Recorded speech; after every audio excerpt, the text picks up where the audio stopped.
Hey there, Banditos. Welcome to the latest Wednesday episode of the Dollar Bin Bandits, where, as always, we fling open the doors of your local comic book shop and bring you interviews with your favorite comic book creators of yesterday and today. But before we get to the awesomeness that is the Dollar Bin Bandits, let's introduce ourselves. I'm Joe Marcello. I'm Warren Phillips.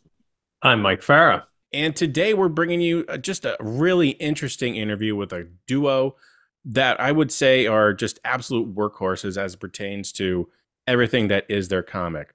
Talking to Todd Johnson and Larry Stroman, the two men behind Tribe Comics. It was an absolute great experience talking to these guys. They do and did everything behind Tribe Comics. We're talking to everything in terms of writing, artwork, designing of merchandise. It was a great chat and learning about everything that went into that comic. Yeah, I kicked myself. I could not attend a family event going on, but these two guys, Tribe, a groundbreaking book.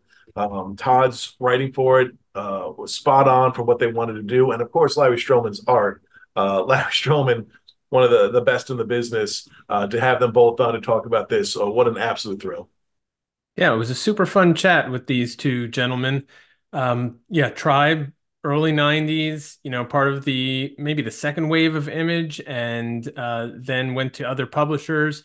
And they're really looking to kind of resurrect Tribe and really kind of turbocharge it. So I think they have plans for collecting the 4 original issues in some sort of, larger collected edition with bonus features, and then really starting up on more and original Tribe material. So looking forward to that. But for now, let's present our conversation with Todd Johnson and Larry Stroman. Gentlemen, thank you so much for joining us. We are, absolutely thrilled to have you both on. And I'm going to kick it off the same way we do with everyone. Is we're going to ask you how you both first discovered comics. So, Larry, go right ahead. It was always around the house. My brother read comics. My mother read comics. And it's how I learned how to read. Previous to that, I didn't know how to read much of anything. It was the only thing that inspired me to want to read. And to this day, I'm still pretty much interested in reading comics as opposed to much of anything else. That's pretty much the same thing for me. I had 2 older brothers. Comics were always in the house. My father read comics, my brothers read comics, so that was your first free entry into the field back in the 12-cent comics. Even that was huge, when you were a young kid. You had to choose between candy or comics, or some combination thereof. That's a tough decision sometimes. Yeah, it was back At least then. when you're a kid. Come on, we come from the penny candy era, so that was a big old bag of comics, or a small bag of comics, or a big old bag of candy. So there we Fair go. enough. I think I was about 10, 11 years old before I bought my actual first comic book. Other than that, I just came across them either that way of my brother, or somebody might have brought some to school or something like that, or maybe the library. Library was always good places for comics. It was. I remember for a period of time when I was a kid, the local library still had comics, and then they went into graphic novels, and then, of course, it's been a long time since I've been to an actual library, but they kind of phased those out a while back. Now, I haven't been recently. I hope they're starting to bring them back. Talking about the comics, or you talking about the graphic novels? Graphic novels, because I think people started to take the comics. Yeah, they had because big they sections. started. Yeah. Yeah, libraries I went to had big sections of that stuff. Yeah. Mostly. It had like, standard superhero stuff, but most of it was like independent, a lot of independent stuff. Larry, do you remember that first comic you bought? Which one it was? It was a reprint of I think it was Fantastic Four 81, I think it was. And I bought it was 25 cents from what used to be called Store 20, what used to be Store 24. Before Store 24, and then it became Store 24 later on.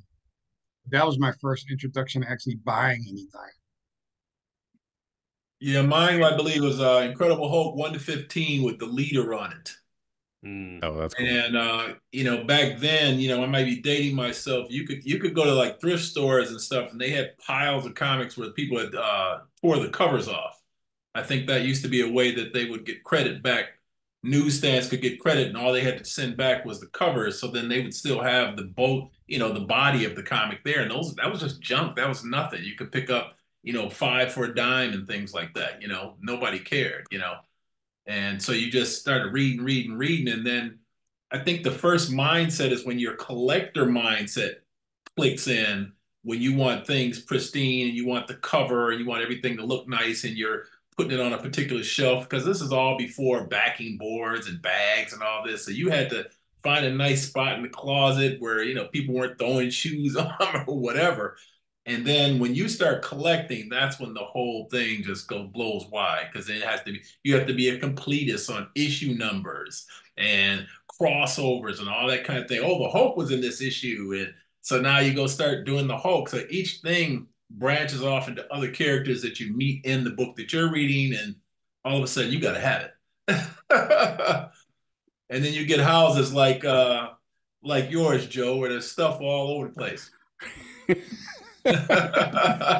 And your wife's like the toys and posters and everything. It just becomes a disease after that, Yeah, that's a good way of putting it. Yeah, no, I agree. You're infected. Yeah. So as I said in the intro, we're talking about Tribe, your comic from the early '90s that we're going to talk about is being revived. So begs the question: where did you guys first meet? Where did your collaboration start? I owned a comic store in Detroit called the Comics Cafe, along with my partner Hassan Nurullah, and we decided to go into a natural transition in comic stores is to throw conventions or start going to conventions.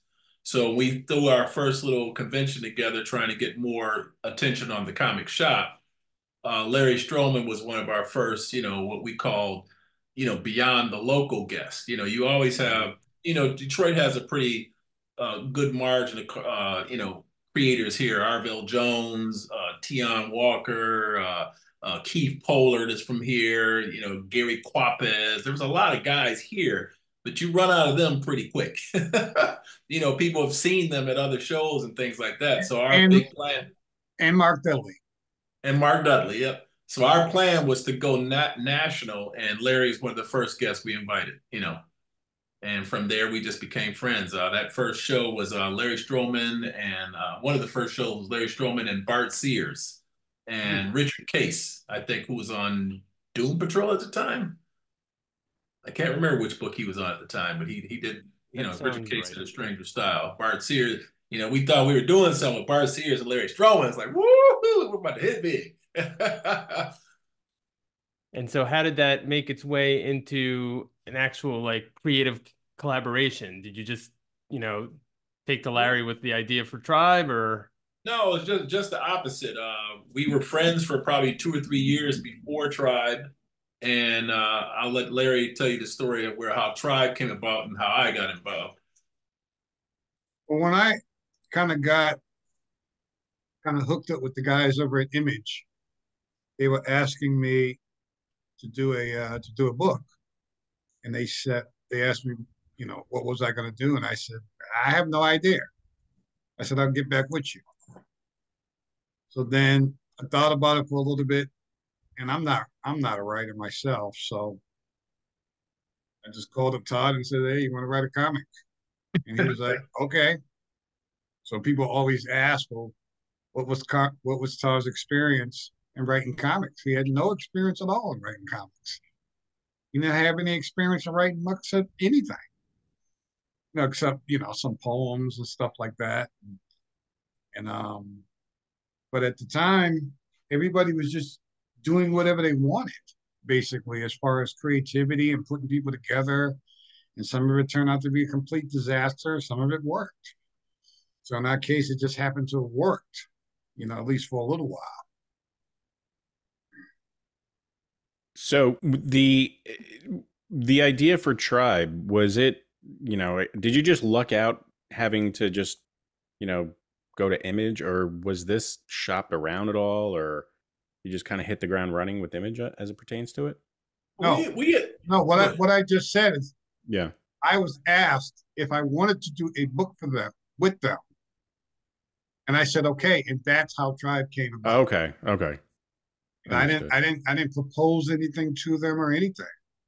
I just kind of went from just the initial question of if I wanted to do a book, and then I was off of X Factor at the time, so I figured, hey, I had time to do something. Yeah, and I think the thing was just a natural transition that, people think that there was this book that we tried to take around and propose, but until he got that call, Yeah. we hadn't even thought the book was even gonna. There was a book called Tribe or anything that this. So Tribe kind of came from that conversation, and then a multitude of conversations we had already had about the kind of type of comics we like, the Okay. type of characters we like, and things like that. So once he got that call and thought about it for a while, he flew in town and we just sat around just talking.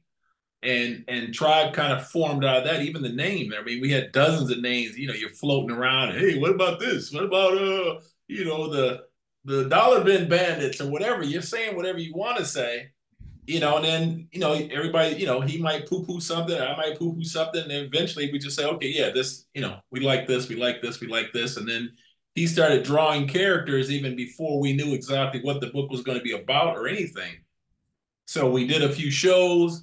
We were actually showing fans the characters before they even knew there was a book. And we were asking, like, what do you think? What do you think of this character or this character? What do you think he does or she does? Or, and we kind of formed everything from a lot of And opinion of our own. and we didn't have any idea what those characters did. We just had some drawings, and the fans basically told us what they thought they looked like, and then That's interesting. that's where we went from that point. Okay. Then So I was going to ask if you, yeah. yeah, I was going to ask if you pulled from like other, inspirational like source material that you thought maybe, well, this is a nice, but I want to put a spin on it or something to that effect. Well, Because everybody does that. yeah, and Everybody, that's you know. But It's like in our case, what was different was we also had the input from fans without the fans knowing that that's what they were doing. and that's the thing as far as like powers. When you're dealing with superhero characters, we had already decided that we wanted super powered characters and that we were going to do a team. So, I mean, not to make it sound simple, but it's still most powers are still strength, flight, elemental type stuff, mhm. size, speed, Invisible. invisible, so you're still doing, everybody wants to say their thing is so original, but you're still doing spins on the basic, probably 10 powers that are, that are out there. So I'm not going to sit there and act like we had we discovered a new mousetrap. We were doing what was popular, or what we thought, mostly what we thought we liked. And then we were hoping then people would like the same. That makes complete sense. So it sounds like you guys But Go what ahead, goes Mike. from that is you start off with that initially, but then as you began to talk about the character, saying, "Yeah, my brother used to do this when I was young, and remember that girl I went to school with? She had that funny name, and she always said this, and this." And then the guys down the street, or somebody you met at church, or whatever. And you start taking all them bits and pieces of all those things from those people. You start putting it together into a power, a character who's strong, a character who's fast, a character who can stretch, and that's how you end up with the characters. So it sounds like you guys started with the characters. That was the baseline before you got into sort of any kind of plot or setting or anything. It was like who are the characters that make up this team, and then what are their powers and how do they interact with each other? Was that the You're exactly kernel right. of the idea? That was exactly right. And then we probably, I can't speak on everybody's style, but we have a very unusual style, I think, in that Larry draws pages sometimes and sends them to me, and then I got to place the story in that, and then sometimes I then bring him the next piece of the story, and then he has to go from what he drew before and form it around that. So we're going back and forth and back and forth. Like, no, put this in there. Sometimes we'll call each other like, well, what is this for? I'll just stick it in there. What is this for? So we had to kind of puzzle piece all this stuff together to make it fun and make it what we wanted to see. And then obviously issue to issue, you still got to put it together from there. Now we had a grand announcement. We started that we had actually created these 200 different characters. Now, with 4 issues, obviously, we didn't get a good start into finish, not even half of them. But here we are now. We'll be able to explore all that again as we relaunch, It's kind of like if say you go to high school. Most of the people that are in high school, they're in the process of growing up. So there's a lot of stuff that they know, but a lot of stuff that they don't know. Like they don't know life things. So everything to them is a surface thing. So if you have a guy in school who's a tall, skinny guy, it's obviously that people are going to pick him to be on the basketball team. And if it's a big, chunky dude, then they want him to be on the wrestling team. And then the pretty girls, certain guys are always attracted to them. And then the smart ones, certain people feel a certain way about them. So having those images that you start off with to then eventually build these teams are built on all exactly that same process. Everybody has already decided what they want something is before it has even happened. And that's an interesting process to watch up close when you show somebody a picture that you think is going to be, like we had one guy that we thought, we went to the New York con, Fred Greenberg's con, and we had one guy we thought was going to be the main character, but almost everybody we showed it to said, oh, he looks like a villain.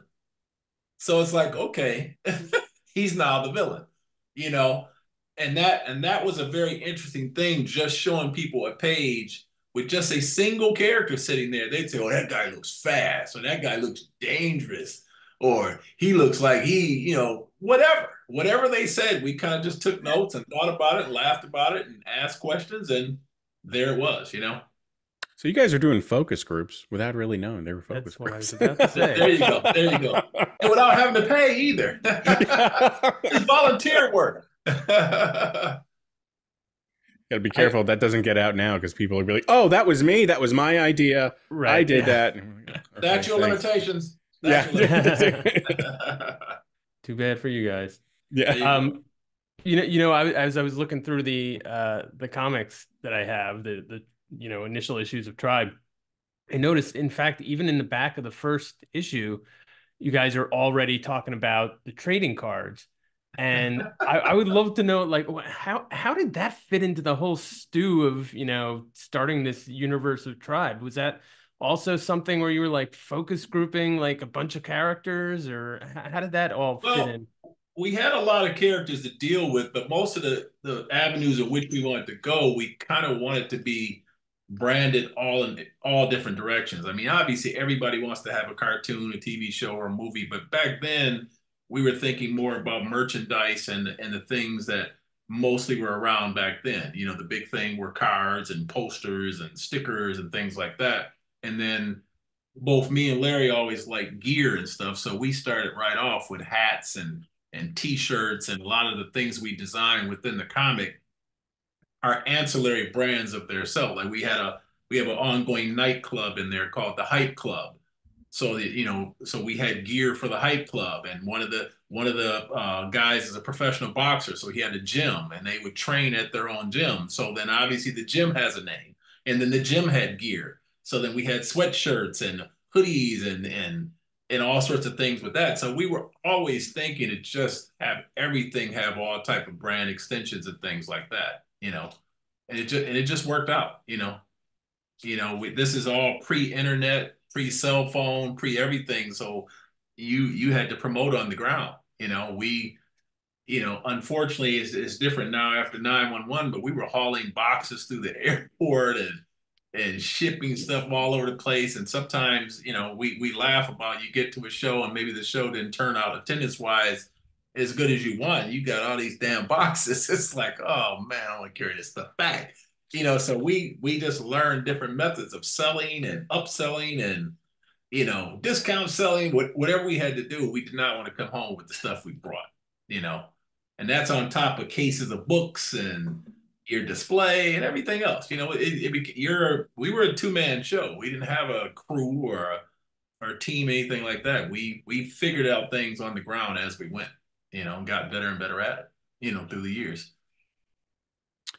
I wanted to ask Larry about your time at Epic on Alien Legion, but how important was that period of time for you to your career, and especially like working on an independent book? When I first got in comics, most people, when they first have an opportunity to get into comics, first thing they want to do is, I want to do the Avengers, I want to do X-Men. They pick the top stuff to do. That's not what I wanted to do. I wanted to start off with something that was fairly unknown to most people in the comic industry. And the purpose of that is so that I could then develop as an artist over a period of time.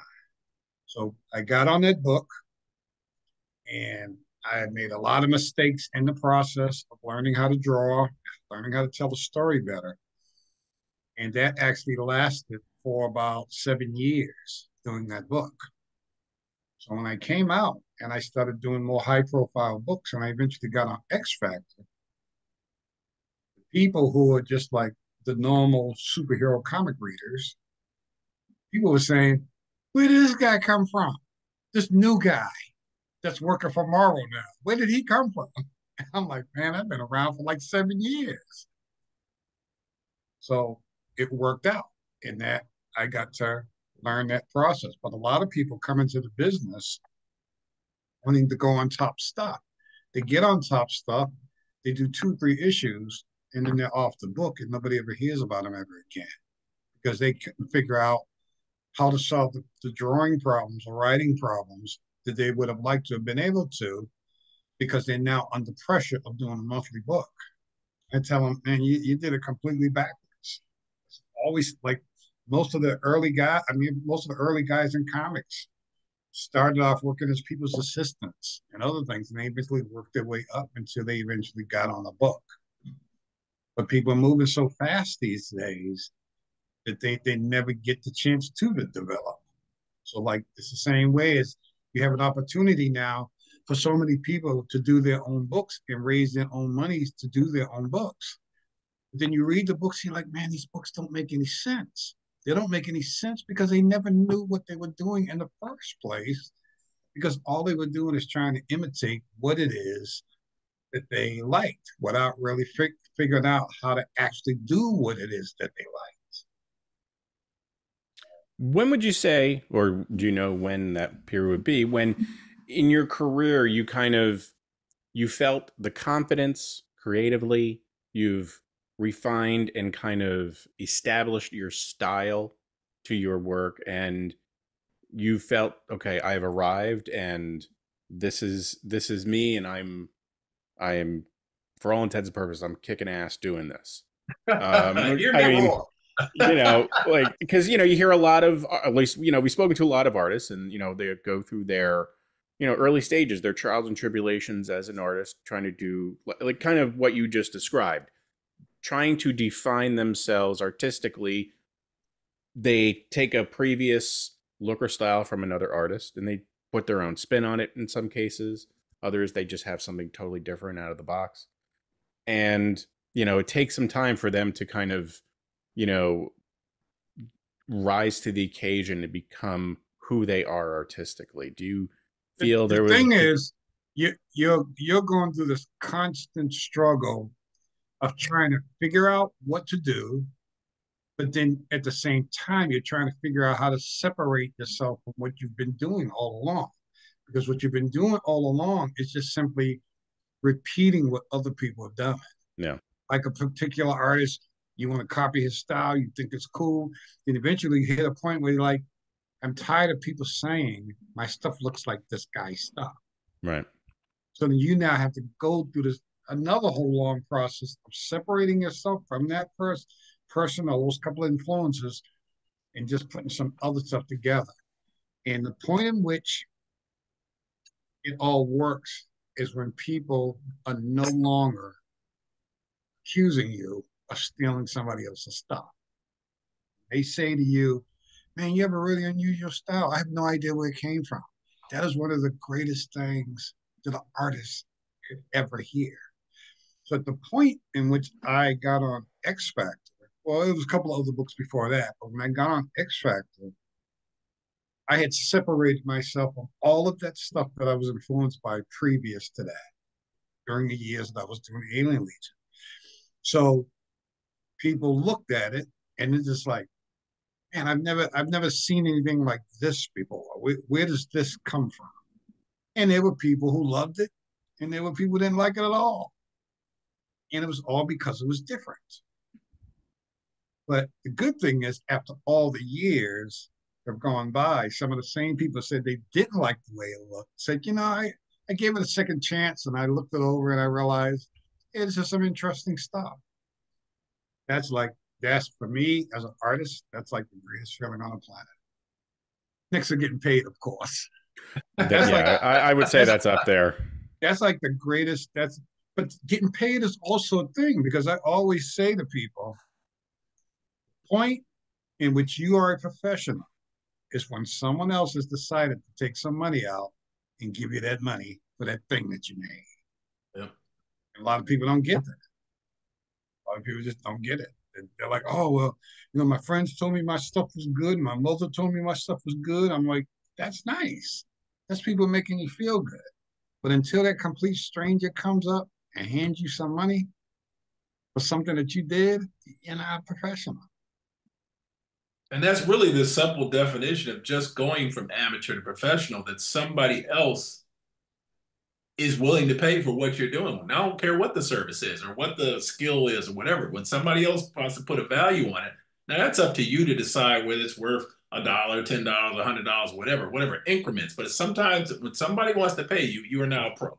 Everything else beyond that doesn't include some type of financial gain, you're an amateur or you're a hobbyist or however you want to look at it. Because some people do things just for a passion project, whatever. I'm doing it because I want to do it. I'm putting out my own comic or I'm writing my own thing or something like that. I don't care if I make money. That's a passionate amateur, and that's fine. There's nothing wrong with that. If you can afford your hobby, basically. Do either one of you two do comics? No. I have other projects and other creative. I've done a spot in the past, but I'm firmly in the amateur camp because no strangers come up to me and ask me to write anything for them. But the one thing that most people don't realize, which you probably know at this point, no matter how much you think you know comics, when you have to actually do it, that's when you realize, wow, man, there is a separation between the boys and the men in this business. Mm-hmm. You realize just how difficult it is to put this stuff together and make it work. Well, and go ahead, Todd. There's other aspects of it. I think sometimes the business of any type of hobby like comics or anything that you're doing, people separate the passion of, okay, I understand the writing, I understand the penciling, the inking, the coloring, all that. But then production is a whole different category that people don't think about. And then the marketing and the promotion is a whole other thing. You could be the best artist, the best writer with the best story, everything. But if nobody knows where to buy it, or where to get it, because you're sitting at home with this beautiful thing. You don't even know, especially back then, what did you have? You had regular snail mail, you had the telephone, or you had to get out to a convention. Other than that, there was no way to let the masses, shall we know that you had a product. Now you have the internet, but you still have to understand how that works too. Yep. It's like what you guys are doing is another means of communication and a form of media that everybody hasn't put together, that I could do my own podcast like you guys are doing, or I could try to be a guest on a podcast by reaching out to guys like you. So that's all become part of you guys are a very integral part of how the business works now. It's all this new forms of media that are layers of information for people, whether to get the word out in advance or to talk about a project when it's already hit the ground. And every site like yours is not the same. Some are about positivity and about just information, but then what do you do about all the bash stuff now? Mm-hmm. Where it's all there's people that have whole, what you guys know, they have whole channels that's all they do is want to jump on. Yeah. They're so positive. Well, So one of the things I think is really, really sad is there's so many aspects of this business that there's nobody to teach people about the stuff. It's like you have to learn this stuff yourself.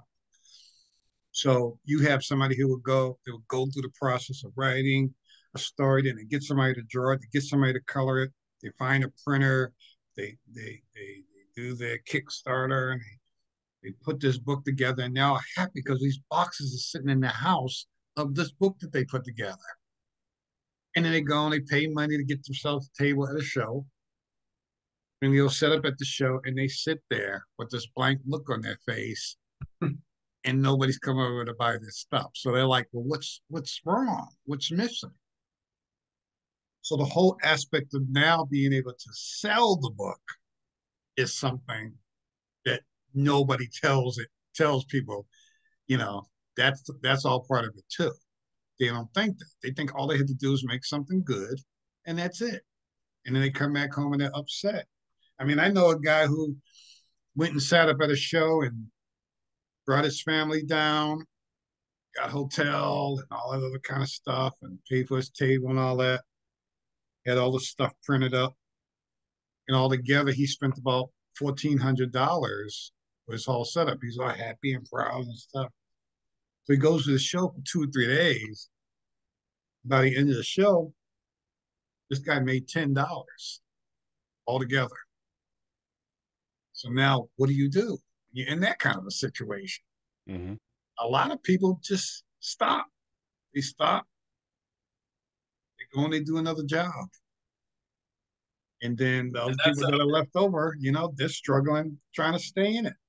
But I've always go ahead. I was going to say that's something they don't explain, like you said, with sales. I mean, you guys have been to shows just like we have, where people are sitting there, somebody's talking on the phone, somebody's talking to their friend that's already sitting there instead of talking to the customer. Or frowning at the people who are coming past their table. I don't want to go to somebody's table if they're looking at me funny. If you're not being friendly and saying hello, I don't even want to go to your table, and I don't need to go to your table. But they don't realize that, and they talk about how hard things are, and somebody else only became successful because they sold their souls to the devil. And all that kind of stuff, It's like, no, I didn't sell myself to the devil. All I did was say hello to people who are walking past my table. Not the devil, Larry. Mephisto. Yeah. Well, it seems like you guys figured out something a little early, like what we were just talking about, the trading cards and the merchandising. I mean, that was all part of the plan for the launch of Tribe, but right? See, but there's still no guarantee that works. Yeah. It's just a good thing to have when it does work. Like when George Lucas made the first Star Wars movie, it was all successful and everything. And he said the thing that he regretted was he never did any merchandising for the movie. The merchandising came way after the movie had been popular. But you see, he made up for that for the next bunch of movies. Now, everywhere you go, you see his stuff everywhere, which is what anybody who creates any kind of comic would like to happen. Mm-hmm. They don't know what to do. They don't know where to find that information. There's nobody out there to tell anybody anything. So our go around, we decided to think, we thought we were prepared for the success that we wanted. So that's why we showed up at the first show with buttons and stickers and T-shirts, and it worked out. It worked out, but you have to take a risk on yourself, because that takes a certain monetary risk and time and whatever. And like I said, carrying stuff, so some people, you got to choose your battles. What is it you're trying to do? That's intimidating. That's intimidating. Fortunately for us, me and Larry think totally different, so, while I'm more on a marketing and promotion side, and Larry's on the artistic and creative side. So it's each person can go in their lane and we can meet in the middle, and that worked out. We were lucky. Woo. Todd, were you intimidated though in terms of, this was I think your first like creative gig, right? Like writing gig. Was Not that at something all. that you were like gung Not at ho all. into? Okay. No, I own some stores, and I've always been a comic fan, geek, nerd, whatever you want to call it. So, I thought I was right at the right place at the right time. I mean, hooking up with a Larry Stroman obviously is a lucky situation that a lot of creators will want, but people make a big deal about it being your first story, but everybody had a first story. I was just lucky enough to sell 1 million copies. And I don't know how much luck plays in a part, because luck is like a word people put on things that kind of negates all the effort that we put forth. I mean, we traveled for 8, 9 months straight doing comic shows and comic stores, and mailing out packets of stuff and of teaser art and all that type of stuff. So where does luck meet opportunity and meet preparedness? So all of those things mixed together, boom, tribe, 1 million copies sold, boom, boom, People boom.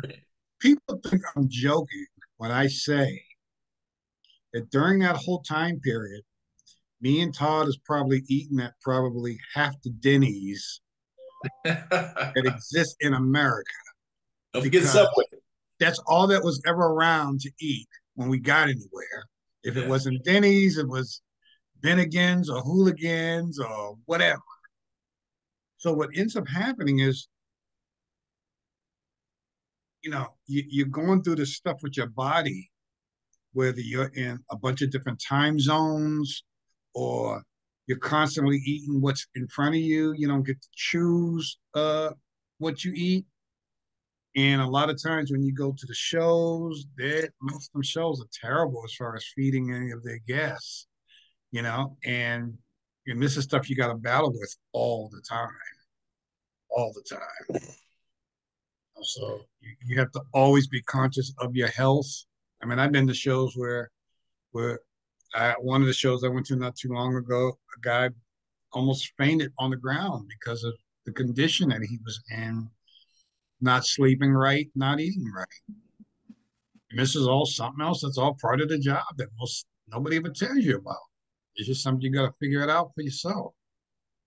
And that's the thing, Michael, too. We're in an interesting dynamic now. You're talking about the glorious 90s of sales and Yeah. collecting and things like that. Okay. When Tribe was released, me and Larry were both in our early 30s. Okay. So now it's 30 years later. It's a different dynamic now. Not only has the so-called industry and the market changed, but we have changed. Your movement, your health, as he says, your everything is different. So you have to do more. You have to do a little more thought on the whole process now. It always reminds me of that last Rocky movie where he was saying that you're slow, you're old, So now it's just going to be blunt force trauma. He's like, that's how it's like a training type thing. How we have to approach this. We have to even learn the new methods. Like I said, you guys are a new method now. There's no Wizard magazine to say your book is hot. There is no huge superstores that decide what the top artist is or the top writer or anything like that. Now it's the wild wild west out there now, and you have to come out and make your way. However, you're going to make your way and learn all the dynamics as you go. So here we are. Yeah, so I'm glad you actually brought that up, because that was my next question is, well, why revive Tribe? Why now? And what makes now the right time?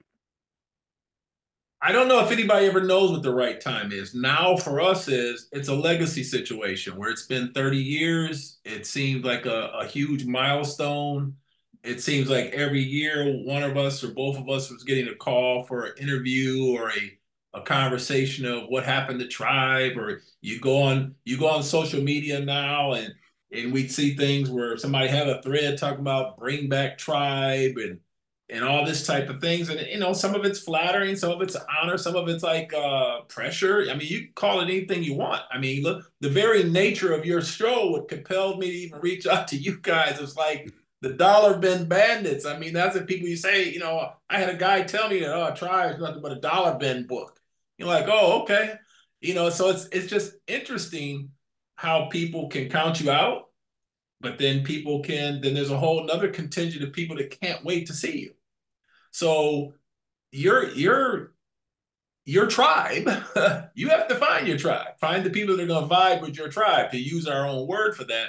So you don't set out to do things looking to convince the people that don't want what you have. We're coming this time for the people that already do want what we have. Tribe has a following of loyal folks that are looking to see where we're going to go, and we hope to convert some new fans that never even heard of us into new fandom. So the answer to that is we don't know. The future is going to position us wherever we need to be, but we're going to come prepared and deliver the best product we can give at the time. Let me ask you a question about the comic book industry. What are your thoughts on it? Aside from everything was booming in the '90s, obviously, but what are your thoughts on the comic book industry now? As a collector and a guy who does a podcast about it, it seems like there is something for everyone, and it's content galore, and I mean it in the best possible way. Aside from the usual Marvel, DC stuff, there's great stuff out there. And I will venture to say, not counting, sales numbers, things like that, that we are in, and aside from movies, as pertains to the content of the comics, I think we're in a bit of a renaissance as pertains to that. And I would love to know how you gentlemen feel about the industry of comics itself. You start with that one, Larry, and I'll come in. Back in the early days, most of the independent books were just done by people who were just doing it for fun.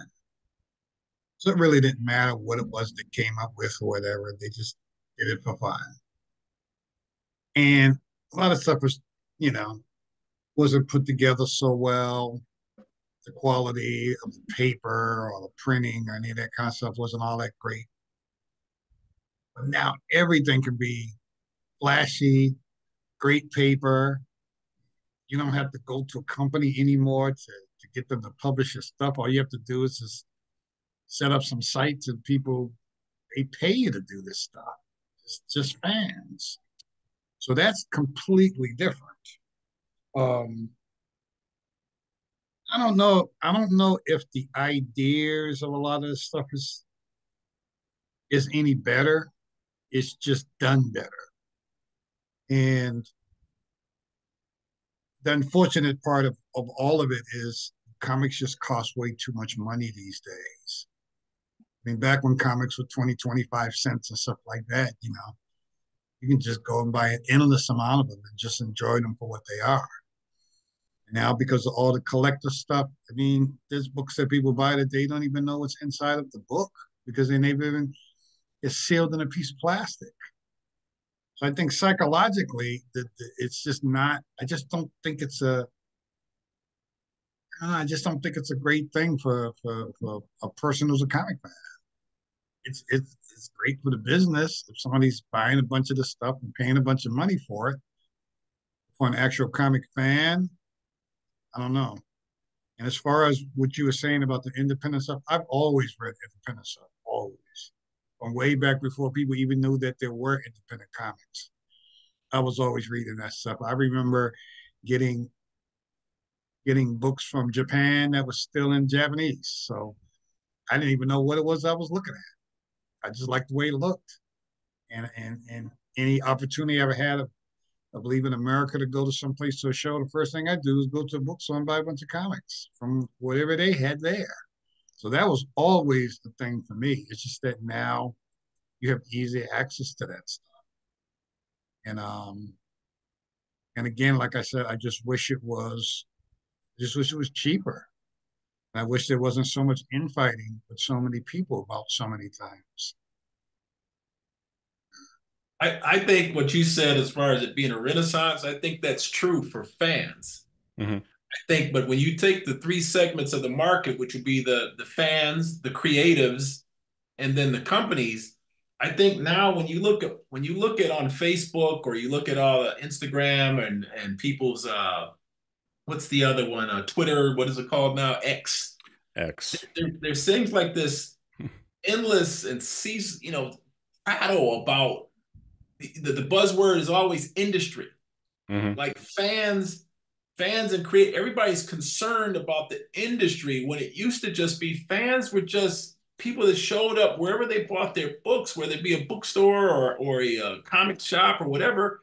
They weren't concerned with who got fired in management at the company or which editor was reassigned because they said something uh, disgraceful to the receptionist or something. We're so consumed by industry. Mm-hmm. It seems like we're just getting away from the just fact we just love the comics, and I think some of this endless need for information because everybody has a channel now. Every one of us, our Facebooks are all little media channels of our own, and we're all searching for content. And that conversation and all that industry stuff is just fueling like a distraction of how quickly somebody can jump on something now and say, "Oh, you just see what Joe put out? That Marcella character is terrible," and blah, blah, blah. You can't even get your footing yet. And 1,000 people have already taken your book apart down to the bones. It's like nobody wants to wait and let something unfold. And you think about like how I grew up on comics. I look at the stuff that Marvel used to unfold or DC, because those were only companies back then. I guess you still had Gold Key and a few. You wouldn't even be able to unfold the stories that gave you all this richness now because there's so many people ready to tear people down and laugh at art and look how he draws feet and this colorist looks like that's just all a bunch of industry stuff. Your vote used to just be buy what you like and read what you like and keep collecting what you like. Now you're into the latest, greatest news and all that kind. I think it's a distraction that's hurt the business in the long run.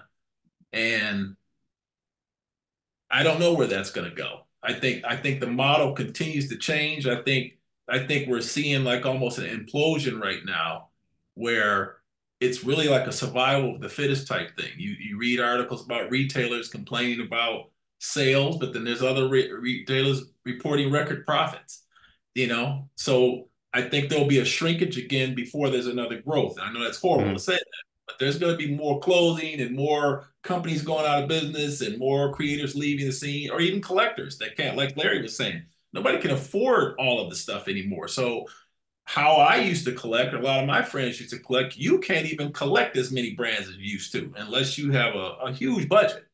I Right. mean, collecting comics, a 60-cent comic, a 75-cent comic, buying 10 or 12 a week was no big deal.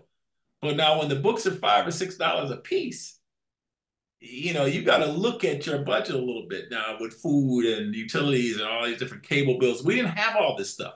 You weren't competing with video games. You didn't have all these different streaming channels and stuff. So how you're spending your money in this form of entertainment, it all has to be very measured now. And that's all boring industry stuff. That's But adulting. yes, it's so much stuff to pick from now. It's like you got to choose your battles.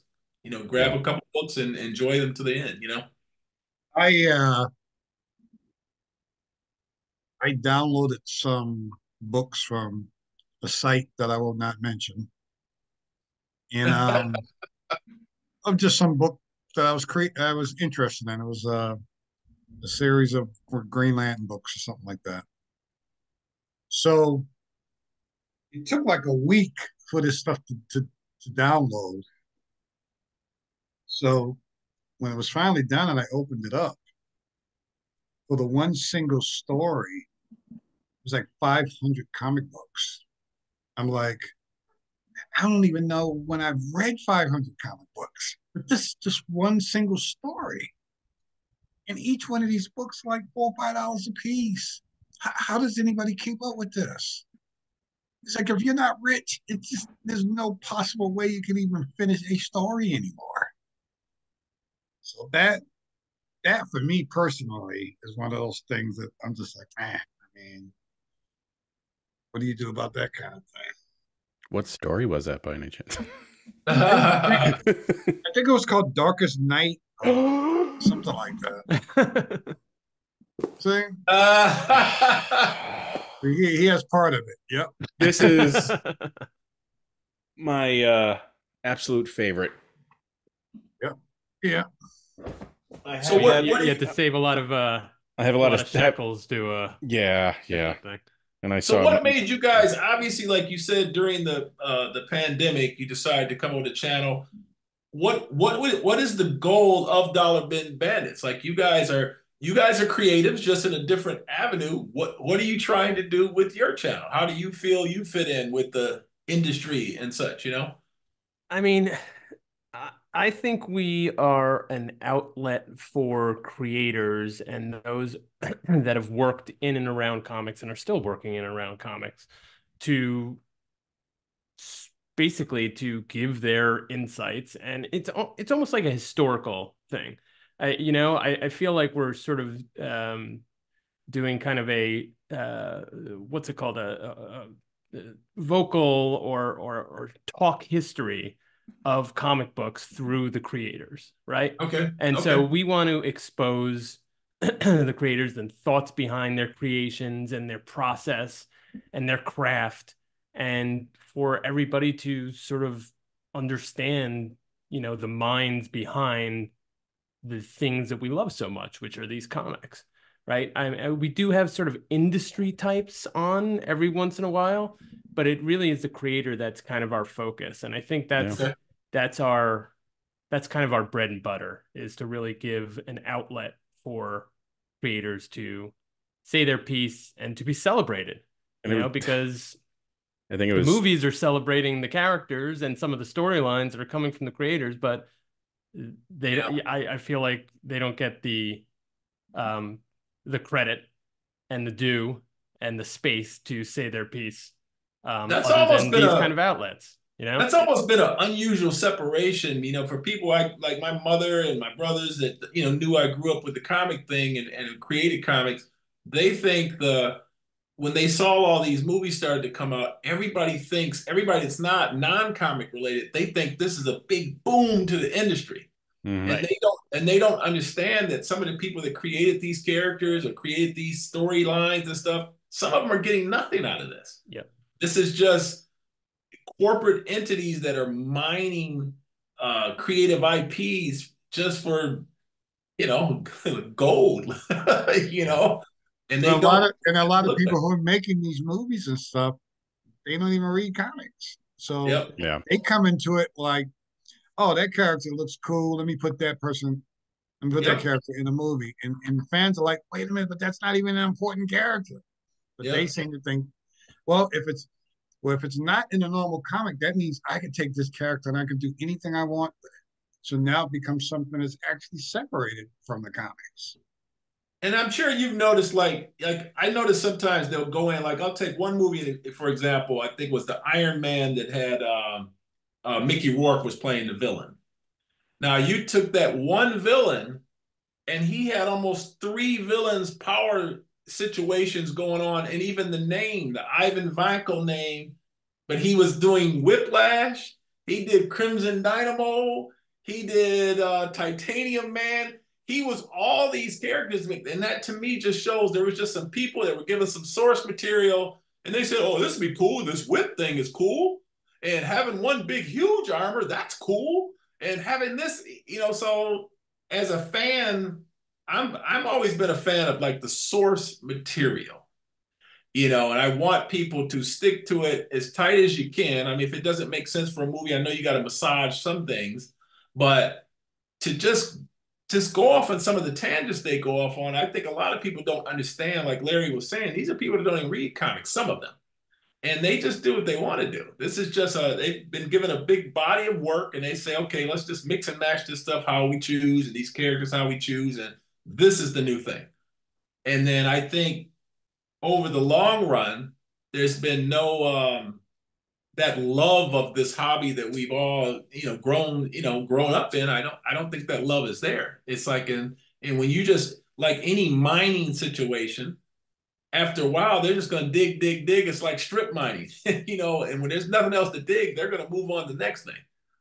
And those fans are not all translating into going into comic store and buying some of these creations of people. And it certainly isn't expanding into all the independents and stuff. It's all heavy Marvel, Disney, Warner Brothers, DC, so until we see some of these IPs coming where there's been more of the independents bought to the screen, I don't know if that's going to help either, Yeah.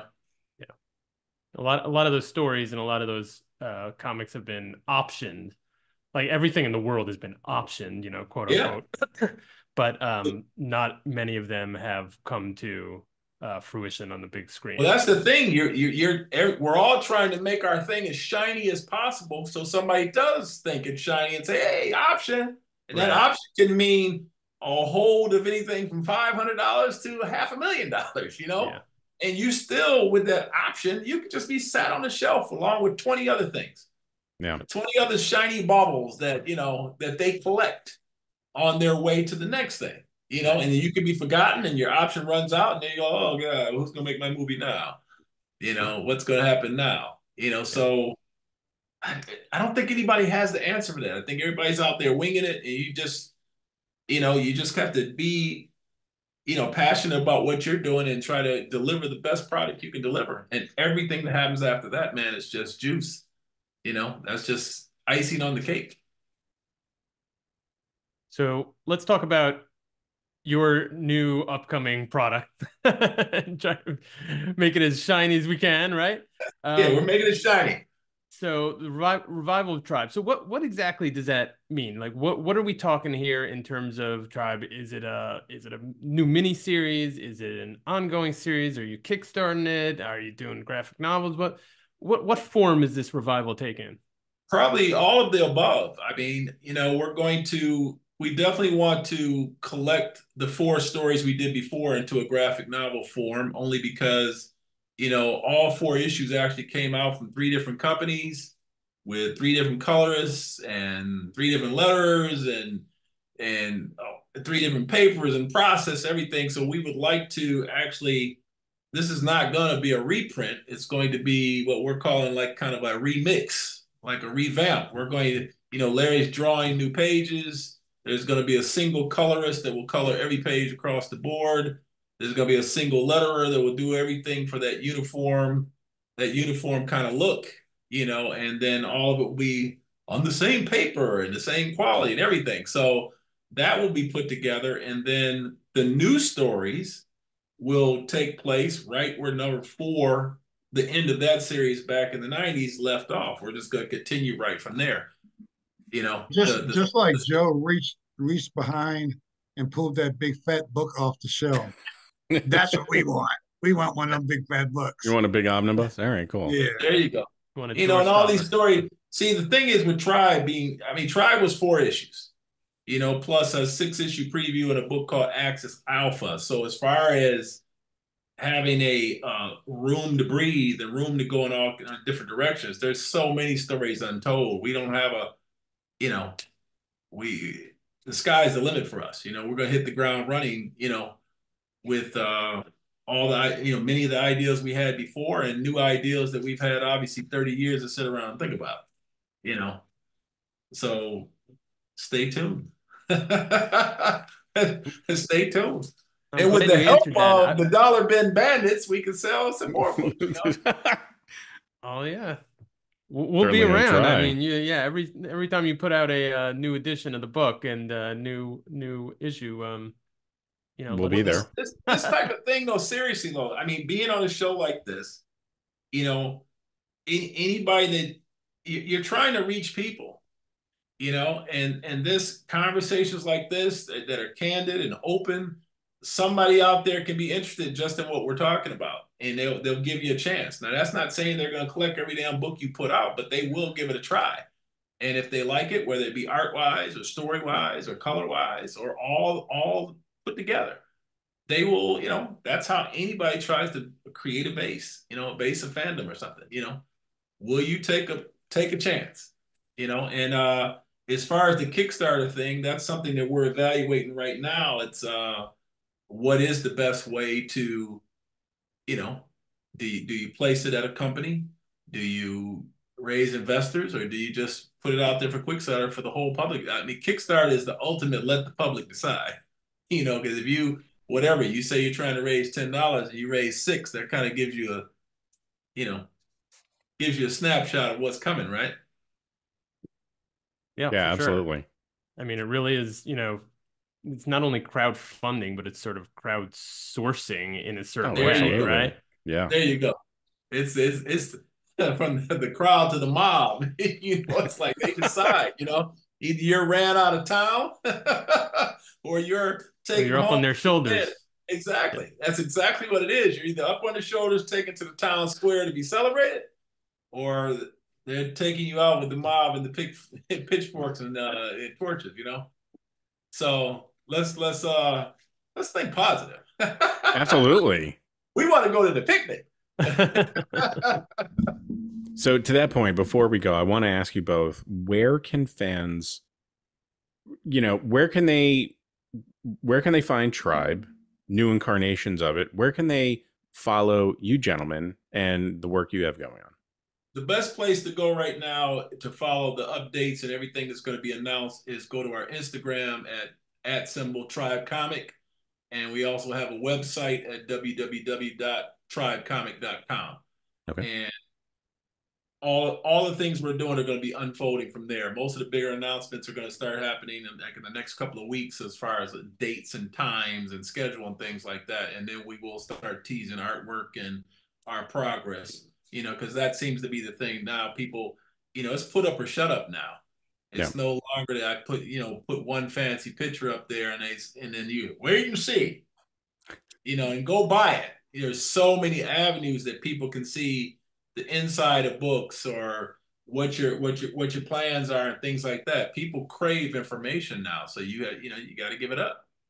It's put up or shut up all the time.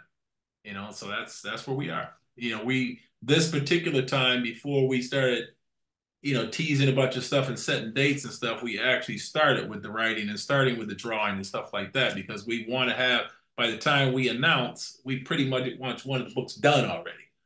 So if we say we're going to come out in, August 29th, it's going to hit August 29th, so that's where we are.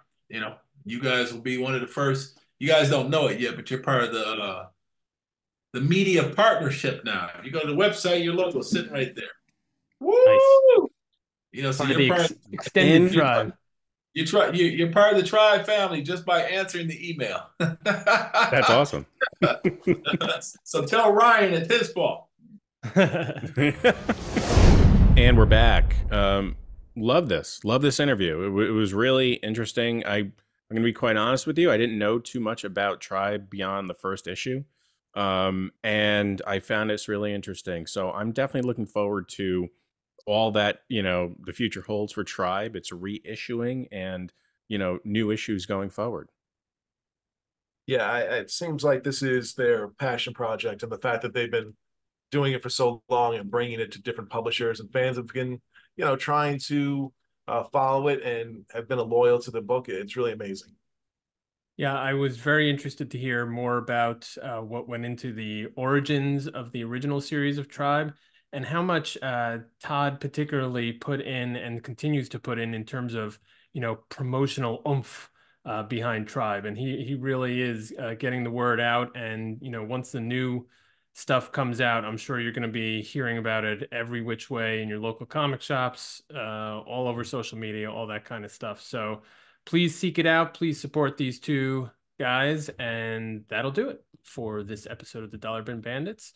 Please remember to rate, review, and subscribe. Thank you for listening. Thank you for viewing. And we'll see you next issue.